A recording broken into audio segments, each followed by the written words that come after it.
출애굽기라는 것은 하나님께서 이제 애굽에서 고통당하는 이스라엘 백성들을 이제 그 애굽에서 탈출시키는, 그래서 탈출시킨 뿐만 아니라 그들을 하나님께서 약속하신 가나안 땅으로 인도해 가는 그 과정을 이제 이야기하고 있는 책입니다.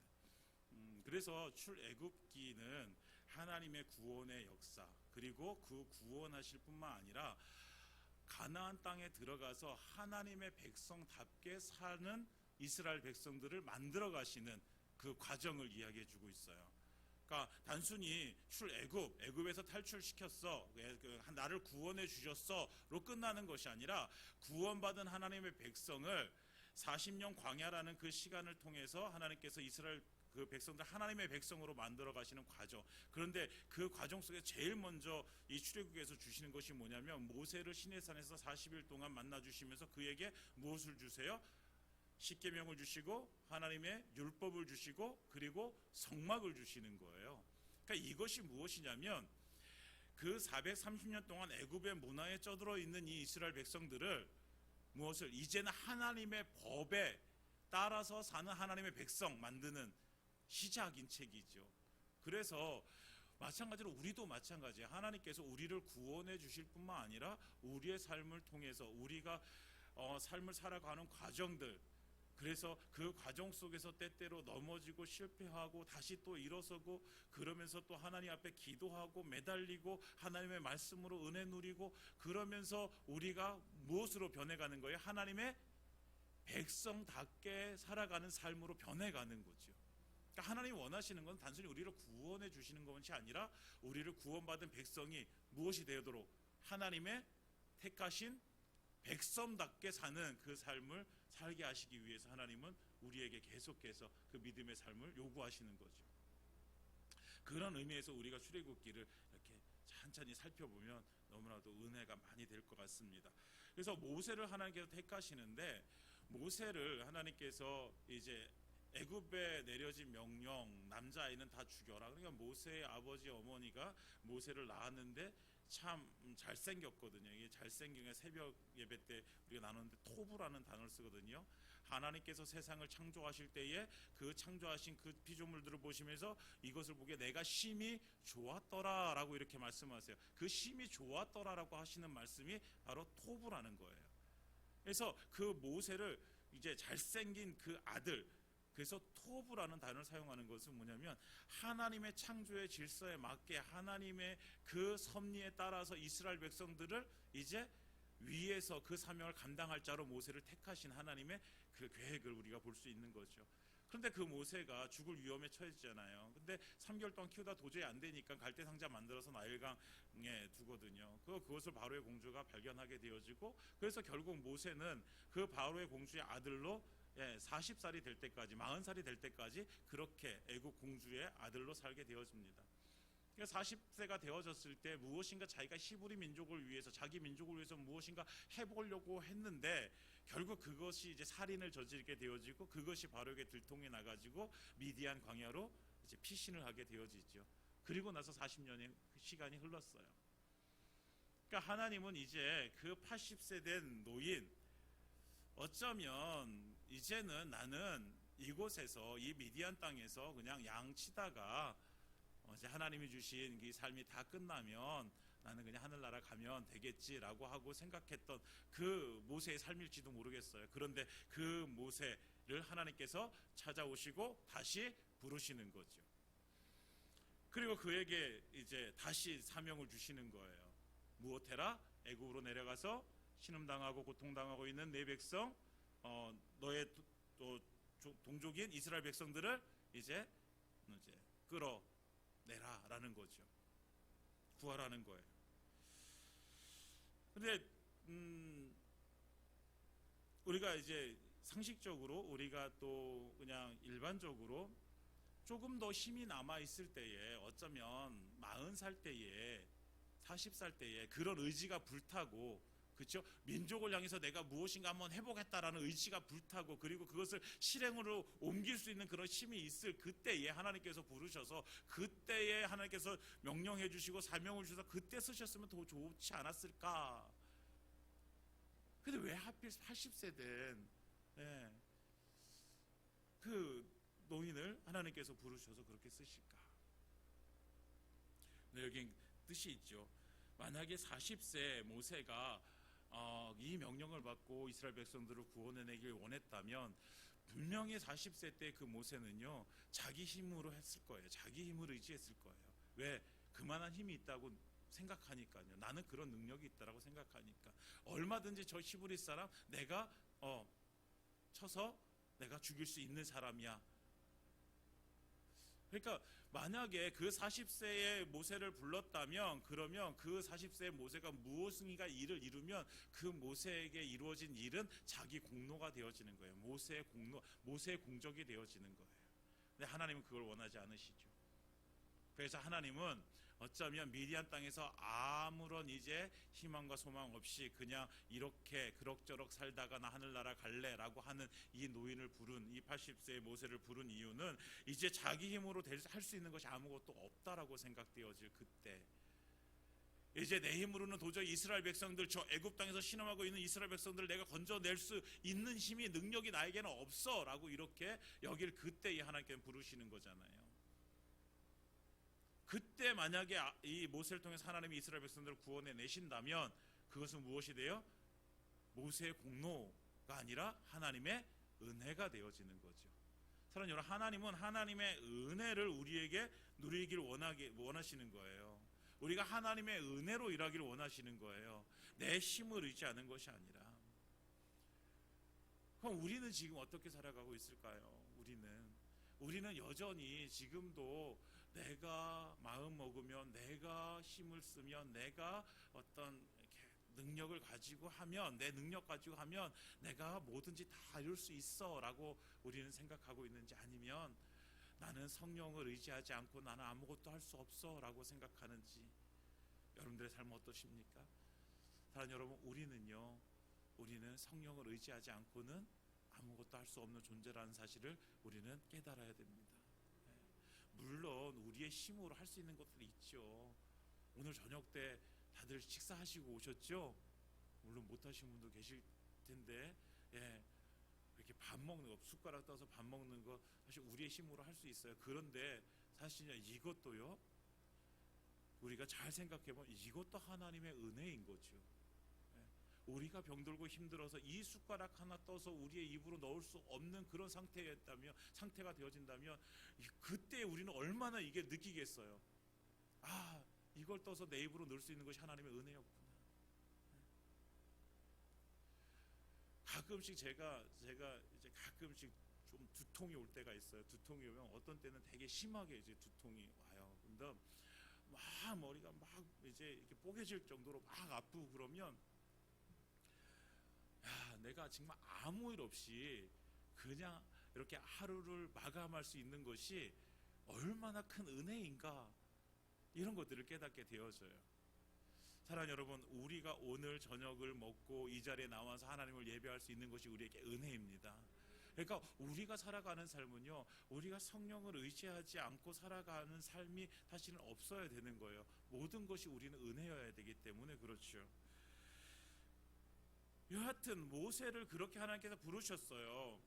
그래서 모세가 계속해서 하나님, 저 안 됩니다, 저 못 갑니다, 제가 누구이기에 그 사람들한테 가가지고 제가 하나님을 뭐라고 소개하겠습니까? 하나님, 저는 말이 둔하예요.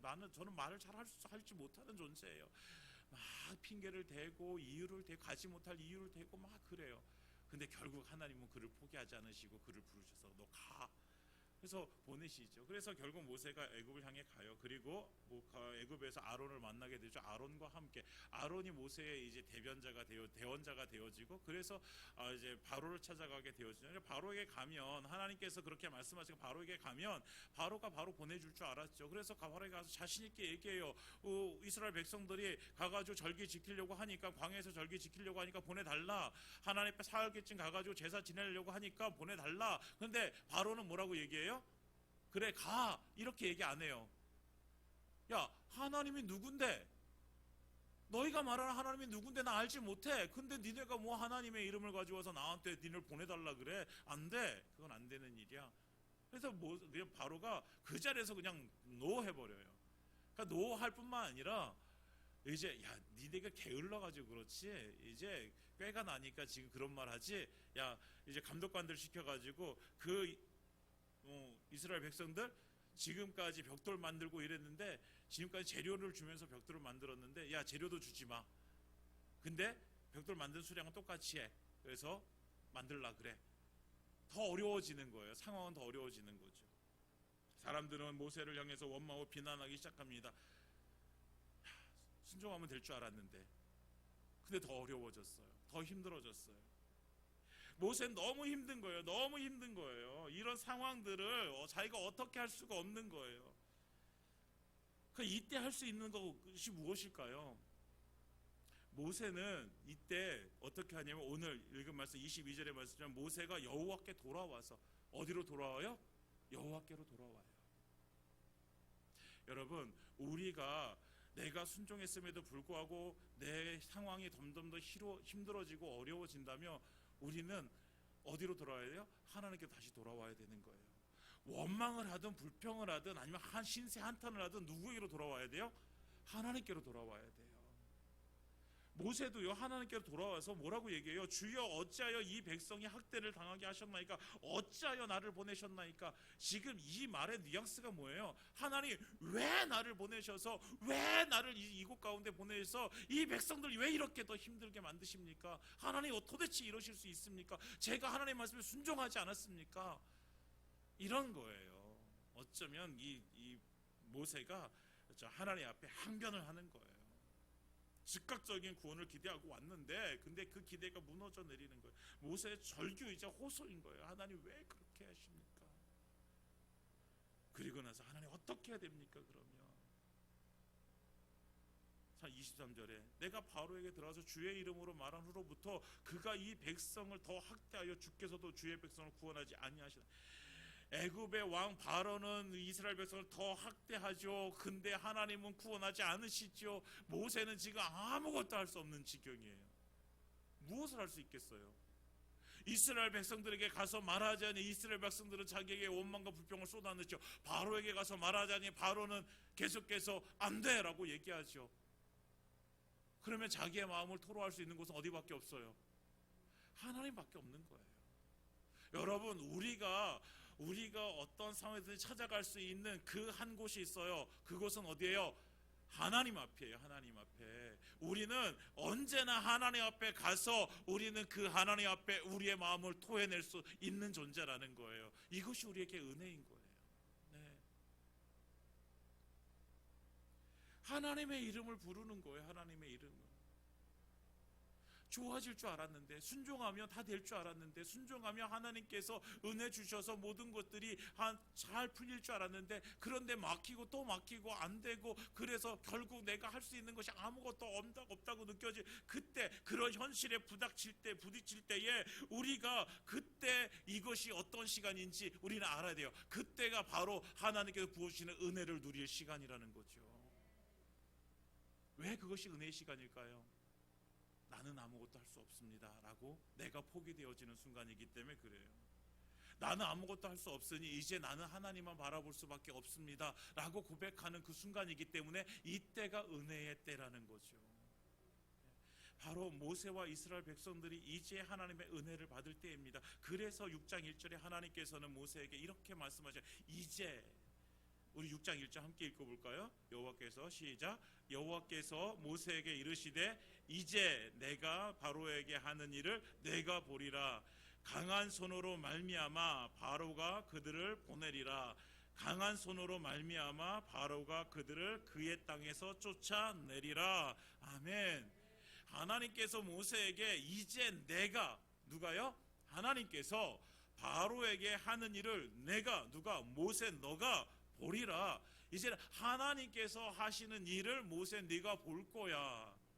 그러니까 모세가 무엇을 하는 것이 아니라 하나님께서 행하실 것이고 모세는 그것을 보게 되어질 것이라는 거예요. 근데 모세가 보게 되어질 것이 뭐예요? 하나님의 강한 손으로 말미암아 바로가 그 백성들을 보내고 강한 손으로 말미암아 바로가 그들을 그 땅에서 쫓아낼 것이다 라는 거죠. 누구의 강한 손으로? 하나님의 강한 손으로 내가 이 백성들을 이제 이끌어낼 것이야 라고 하나님께서 말씀해 주시는 거예요. 그러니까 모세가 지금 아무것도 할 수 없다라고 그렇게 절망하고 있을 그 순간에 하나님께서는 모세에게 뭐라고요? 이제 내가 할 거야. 너는 그것을 보리라 라고 말씀하십니다. 우리가 아무것도 할 수 없다라고 우리가 하나님 앞에 항복의 길을 들고선 하나님 앞에 나아갈 때에 두 손 들고 하나님 저는 할 수 없습니다. 눈물로서 하나님 앞에 나아갈 때에 그때 하나님께서 우리에게 말씀하시네. 이제 내가 할게. 너는 내가 하는 일을 봐 라고 말씀해 주십니다. 그것이 은혜의 때예요. 강한 손, 이 강한 손이 하나님의 손이에요. 세상의 세력은, 세상의 권력은 어디에 있어요? 애굽왕 바로에게서. 그 당시 애굽왕 바로의 힘은요 어마어마한 거예요. 절대로 이길 수 있는 힘이 아니란 말이에요. 그러니까 세상의 사람들은 강한 손이 누구의 손이냐? 애굽 바로의 손이다 라고 생각하는 거죠. 그러나 그 애굽 바로의 손보다 훨씬 더 강한 손이 있습니다. 그것이 바로 하나님의 손입니다. 그 하나님의 강한 손으로 하나님께서 이스라엘 백성들을 보내시겠다. 여기서 그 땅에서 쫓아내리라, 쫓아낸다라는 말이 완전하게 확실하게 보낸다라는 의미예요. 그러니까 하나님의 강한 손으로 바로를 통해서 이스라엘 백성을 확실하게 이제 그 애굽 땅에서 내가 보내겠다라는 하나님의 의지죠. 그러니까 세상의 어떤 것보다 강한 힘은 하나님의 손입니다. 우리는 그 하나님의 손을 붙드는 거예요. 하나님은 언제나 그 강한 손으로 우리를 붙들어 주십니다. 이스라엘 백성들이요 이제 심판을 받아 포로로 잡혀갈 그때 그 일을 주님께서 예언하시면서 이사야 41장에 이렇게 말씀하십니다. 그러나 나의 종 너 이스라엘아, 내가 택한 야곱아, 나의 벗 아브라함의 자손아, 내가 땅 끝에서부터 너를 붙들며 땅 모퉁이에서부터 너를 부르고 내게 이르기를 너는 나의 종이라. 내가 너를 택하고 싫어하여 버리지 아니하였다 하였노라. 두려워하지 말라. 내가 너와 함께함이라. 놀라지 말라. 나는 네 하나님이 됨이라. 내가 너를 굳세게 하리라. 참으로 너를 도와주리라. 참으로 나의 의로운 오른손으로 너를 붙들리라. 아멘. 내가 너를 의로운 오른손으로, 내 의로운 오른손으로 너를 붙들 거야. 네가 포로로 잡혀가 있을 때 할지라도 내가 너를 붙들고 있을 거야. 그리고 때가 되면 너를 다시 불러 올 거야. 하나님의 강한 손이 그를 붙들었을 때에 비록 그들이 포로로 잡혀가나 그러나 그들이 때가 찼을 때에 다시 예루살렘으로 돌아오게 되어지는 은혜를 누리게 되었습니다. 하나님의 강한 손으로 우리를 붙들고 계십니다. 사랑하는 여러분, 여러분들을 붙들고 계신 것은 하나님의 강한 손입니다. 우리가 의지할 것은 그 하나님의 강한 손입니다. 사랑하는 여러분, 주님께서 우리를 붙들고 계신 그 하나님의 강한 손을 의지하시기를 예수님을 축원드립니다. 그래서 이제 내가 아무것도 할 수 없어 라고 느껴질 그때에 우리는 다시 한번 생각해 보시기 바랍니다. 이제 내가 해야 될 때가 아니라 이제 나를 통해서 나에게 하나님께서 하실 일을 하나님께서 나에게 보여주실 시간이 되어졌구나. 우리에게 그런 믿음이 있기를 원합니다. 그래서 우리는 하나님을 기대하는 거예요. 그래서 하나님께 기도하는 거예요. 이제 하나님께서 나를 통해서 이루실 거야. 그러니까 우리 하나님 앞에 그것을 위해서 기도해야 되겠죠. 하나님이 어떤 일을 이루실 것인가 기대해야 되겠죠. 네. 그러니까 우리의 삶은요 날마다 하나님께서 어떻게 일하시는 것을 기대하는 삶이어야 되는 거예요. 어떻게 오늘 하나님께 나에게 은혜를 주실까? 어떻게 하나님께서 오늘 나를 이끌어 가실까? 오늘 모든 상황 속에서 나를 어떻게 승리케 하실까? 내가 고통당하는 그 순간에 나를 어떻게 인도해 주실까? 그때서야 우리는 어떤 일이 이루어졌을 때 이것이 하나님께서 하셨구나 라는 것을 우리는 인정하게 되어져요. 우리는 하나님에 대해서 우리가 생각하지 않고 살아가면 분명히 우리 삶 가운데 하나님께서 많은 은혜를 부어주셨음에도 불구하고 우리는 이것이 하나님의 은혜인 줄 모르고 지나가는 거죠. 여러분, 하나님께서 모세에게 이렇게 말씀하시고 오늘 2절에 하나님 모세에게 말씀하시고 이르시되 나는 여호와니라 이렇게 말씀하세요. 야훼니라. 야훼라고 하는 야훼라는 말이 뭐예요? 스스로 있는 자예요. 스스로 있는 자. 이 스스로 있는 자라는 이름 안에는요 뭐예요? 나는 처음과 나중이 되어지고 알파가 오메가가 되어지고 나는 영원히 스스로 존재하는 자야. 나는 존재와 복의 근원이고 무한하고 영원하고 완전한 자야 라는 의미가 이 야훼예요. 야훼. 영원하신 분, 완전하신 분. 예. 그래서 그 하나님께서 이 모세에게 내가 야훼야 라고 말씀하여 여호와야 라고. 그래서 아브라함과 이삭과 야곱에게는 전능의 하나님 엘샤다이, 전능하신 하나님으로 내가 나타냈지만 그러나 야훼로 나타나지 않아서 그들에게 알리지 않았어. 근데 너에게는 이 야훼의 이름으로 너에게 가는 거야. 영원하시고 완전하신 그 이름으로 너를 내가 찾아온 거야 라고 하시면서 하나님께서는 모세와 다시 약속을 해주시는 거예요. 영원하신 하나님께서, 그리고 완전하신 하나님께서, 전능하신 하나님께서 모세를 찾아오셔서 모세에게 내가 너와 약속할게. 무엇을 약속해 주세요? 오늘 성경에서 보면 첫째는 이스라엘을 애굽의 속국으로 구원해 내시겠다는 약속을 하시고 계세요. 6절에 보면 이렇게 말씀해요. 그러므로 이스라엘 자손에게 말하기를 나는 여호와라, 나는 야훼라. 내가 애굽 사람의 무거운 짐 밑에서 너희를 빼내어 그들을 노역에서 너희를 건지며 편팔과 여러 큰 심판들로서 너희를 속량하여. 하나님께서 뭐라고 말씀하세요? 애굽 사람의 무거운 짐 밑에서 너희를 빼낼 것이다. 다시 말하면 너희를 그 애굽에서 구원해낼 것이다 라고 말씀해 주시는 거예요. 애굽의 그 종살이하던 이스라엘 백성들을 다시 구원해내겠다고 하나님께서는 다윗을 통해서 약속을 다시 해주시는 거예요. 어떤 하나님이? 야훼, 여호와이신 그 하나님께서. 그러니까 지금까지 무거운 짐에 눌려있던 그 이스라엘 백성들을 그 짐으로부터 내가 해방시켜 주겠다, 벗어나게 해주겠다, 구원해 주겠다라고 약속해 주시는 거죠. 마찬가지로 하나님께서 우리에게 이 약속을 지켜주셨어요. 예수님께서 십자가에 달려 피 흘려 죽으심으로 인해서 그 죄의 짐으로 눌려있는 우리의 그 모든 죄를 하나님께서 다 해결해 주시고 우리를 구원해 주셨습니다. 이것이 하나님께서 우리에게 주신 은혜예요. 어떤 하나님이? 야훼 하나님이 우리에게 주신 은혜예요.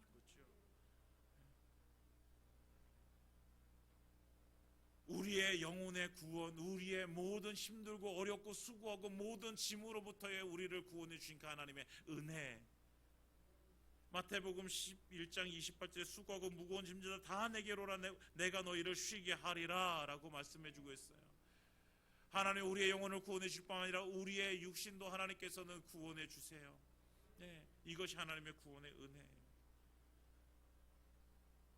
그러니까 하나님께서 이 약속을 해주십니다. 그리고 두 번째, 하나님께서 이스라엘 백성들을 이제 내 백성으로 삼겠다, 하나님의 백성으로 삼겠다고 약속해 구원해 주시고, 그리고 내 백성으로 삼겠다. 그래서 7절에 너희를 내 백성으로 삼고 나는 너희의 하나님이 되리니 나는 애굽 사람의 무거운 짐 밑에서 너희를 빼낸 너희의 하나님 여호와인 줄 너희가 알지라. 그러니까 하나님 단순히 구원해 주실 뿐만 아니라 구원해 주시는 은혜와 동시에 무엇이 되는 거예요? 우리가 하나님의 백성이 되어지는 거예요. 하나님의 자녀가 되어지는 거예요. 그러면 우리가 구원받았다라는 의미와 하나님의 자녀가 되어졌다라는 것은요 똑같은 거예요. 그것이요 함께 이루어지는 사건이라는 거죠.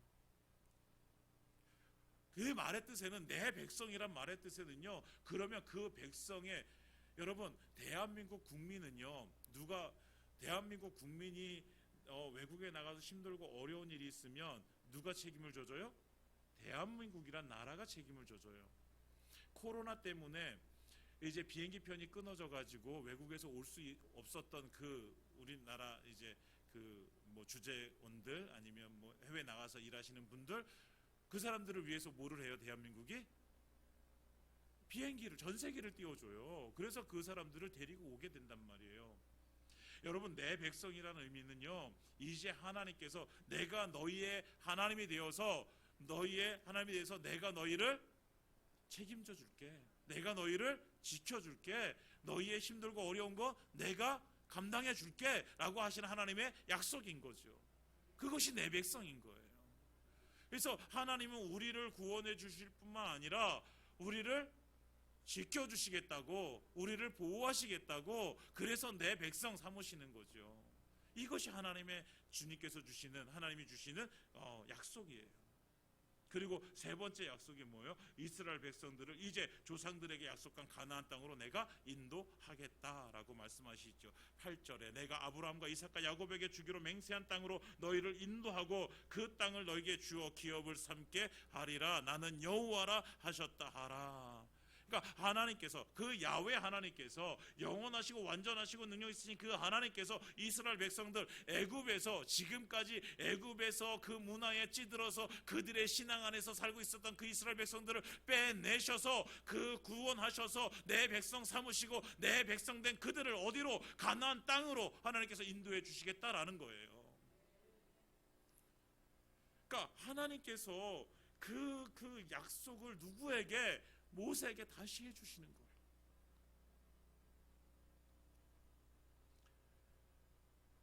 그래서 하나님께서는 지금 상황은 어때요? 여러분 아까 말씀드린 지금 상황은 어때요? 모세가 아무것도 할 수 없는 상황이라 그랬잖아요. 이스라엘 백성들을 찾아가도 할 수 없고 아무것도 할 수 없는 상황이에요. 바로를 찾아가도 무엇인가 할 수 없고. 그런데 하나님께서 뭐라고요? 이제는 내가 하겠다. 그리고 내가 너를 통해서 해야 될 일들이 이런 것이다. 너를 구원하게, 이스라엘 백성 구원하겠고 내 백성 섬겠고 가나안 땅으로 내가 인도할 거야. 나는 야훼야 라고 이렇게 말씀하시는 것입니다. 사랑하는 여러분, 이 야훼 하나님이 우리의 하나님 되십니다. 이 하나님께서 우리를 구원하셨고 우리를 하나님 백성 삼으셨고 하나님께 우리를 가나안 땅으로 인도해 가시는 것입니다. 이 정말 하나님의 은혜를 우리가 알고 이 야훼 하나님 앞에 우리가 날마다 나아가기를 예수님은 축원드립니다. 그럼에도 불구하고 모세는요 자신이 없어요. 자신이 없어요. 하나님께서 내가 강한 손으로 이끌어내겠다, 나는 야훼다, 다시 너가 약속하겠다, 구원하겠다, 백성 삼겠다, 내 백성 삼겠다, 약속의 땅으로 인도하겠다. 그런데도 자신이 없어요. 왜요? 이스라엘 백성들이 듣지 않거든요. 그런데 하나님께서는 뭐라고 말씀하냐? 야 다시 바로에게 가라고 말씀하세요. 근데 모세는 자신이 없어요. 그래서 말씀드려요. 하나님 앞에 이스라엘 백성도 내 말을 듣지 아니하거든 바로가 어찌 들으니까 나는 입이 둔한 자입니다. 바로가 어찌 듣습니까? 이렇게 얘기해요. 이스라엘 백성도 내 말 안 듣는데 바로가 듣겠습니까? 하나님, 이거 안 되는 일이잖아요. 안 되죠. 근데 하나님께 13절에 말씀하세요. 여호와께서 모세와 아론에게 말씀하사 그들로 이스라엘 자손과 애굽 왕 바로에게 명령을 전하고 이스라엘 자손을 애굽 땅에서 인도하여 내게 하시니라. 아멘. 그러니까 하나님께서 모세와 아론에게 뭐라고 말씀해요? 인도하여 내게 하시리라. 이것은 하나님께서 하나님이 모든 것을 내가 다 하겠다라고 하시는 다시 한 번의 약속인 거죠. 그러면 믿음의 사람은요 현실을 보는 것이 아니라 무엇을 봐야 되는 거예요? 이 현실을 넘어서 하나님께서 이루실 일을 보게 되어지는 거예요. 하나님께서 이렇게 약속하셨으니 하나님께 이 약속을 지키실 것을 바라보는 것이 믿음이에요. 그러니까 우리는 현실을 바라보는 사람이 아니라 무엇을 바라보는 사람이 되어야 돼요? 믿음으로 하나님께서 이루실 그 일을 바라보는 사람이 되어져야 되는 거예요. 그래서 시브리 기자는 얘기하는 믿음은 바라는 것들의 실상이요 보이지 않는 것들의 증거라고 말씀하시는 거예요. 그것이 믿음인 거죠. 그래서 하나님은 우리 표로 삼고 있는 믿음이 없이나 하나님을 기쁘시게 하지 못하나니라고 말씀하시는 거예요. 왜? 믿음이 없으면 무엇을 보기 때문에? 현실만 보기 때문에. 이스라엘 백성들 원망하고 불평하는 이스라엘 백성만 보고 지금도 말을 듣지 않는 바로 왕만 보이기 때문에. 그러나 이스라엘 백성도 바로도 아니고 무엇을 봐라? 하나님을 봐라. 하나님께서 이루실 일을 봐라. 그 하나님께서 이루실 거야. 그것이 우리의 실상이 되어지는 것이, 그것이 우리의 증거가 되어지는 것입니다. 사랑하는 여러분, 우리가 다시 한번 하나님 앞에 이 믿음 가운데 서길 원합니다. 현실이 아니라 그 너머에 계신 하나님의 역사, 하나님의 은혜, 하나님께서 이루실 그 일들을 바라보면서 믿음으로 살아가는 저와 여러분들의 삶이기를 예수님으로 축원드립니다. 이제 말씀을 마치겠습니다. 믿음으로 산다는 것, 그것은요 내가 하는 것이 아니라 하나님께서 하시는 일을 우리가 바라보는 것입니다. 그것이 믿음이에요. 왜요? 무엇 때문에? 하나님께서 약속해 주셨기 때문에. 하나님께서 약속해 주셨기 때문에 그 약속을 가지고 하나님을 바라보는 거예요. 이 약속이 없으면 그거는요, 그 믿음은요 맹신이 되어진 거예요. 맹신. 여러분, 하나님의 말씀을 잃어버리고 나 하나님 믿어. 근데 뭘 믿어? 하나님께서 주신 약속의 말씀을 믿는 거예요. 하나님의 약속을 믿는 거예요.